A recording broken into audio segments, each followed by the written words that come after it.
Chers élèves, je crois que dans toute société, là où il y a des femmes et des hommes, il est nécessaire qu'il y ait des règles de droit. C'est vrai partout, c'est vrai dans votre famille, c'est vrai dans votre lycée, c'est vrai dans une entreprise, dans une ville, dans un village. À partir du moment où il y a des règles de droit, c'est évidemment la condition même de la réalisation d'une vie collective qui est posée. Ces règles de droit, elles servent pour moi à deux choses.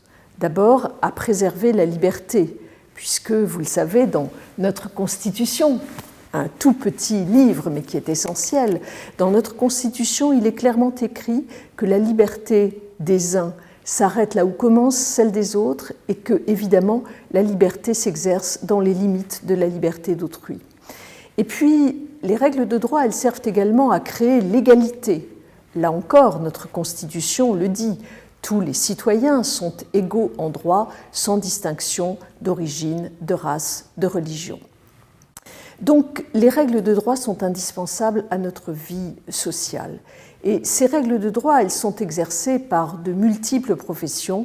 Vous les avez vues au cours de cette semaine. Ce sont les professeurs d'abord, et je voudrais ici les saluer, mais ce sont aussi les policiers, les gendarmes, les avocats, les personnels de l'administration pénitentiaire et bien entendu les juges. Parce que quand il y a une règle de droit, il y a toujours un risque de conflit, un risque de contentieux. Et dans ce cas-là, on a recours à un magistrat, à un juge, à des juges indépendants. Et c'est d'ailleurs le président de la République lui-même qui est garant de cette indépendance de l'autorité judiciaire. Ces juges, vous les avez vus fonctionner ces jours derniers. Je crois que vous allez vous-même d'ailleurs vous prêter à une audience. Il est important que les magistrats soient là pour trancher les conflits.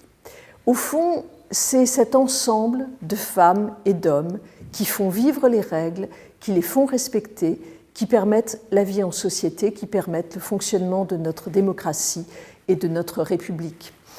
Jean Jaurès, en 1903, dans ses discours à la jeunesse, écrivait, posant la question de savoir qu'est-ce qu'une république, il disait « c'est un grand acte de confiance et un grand acte d'audace ». Je suis certaine, chers élèves, que vous aurez à cœur de continuer à faire vivre notre République et notre démocratie.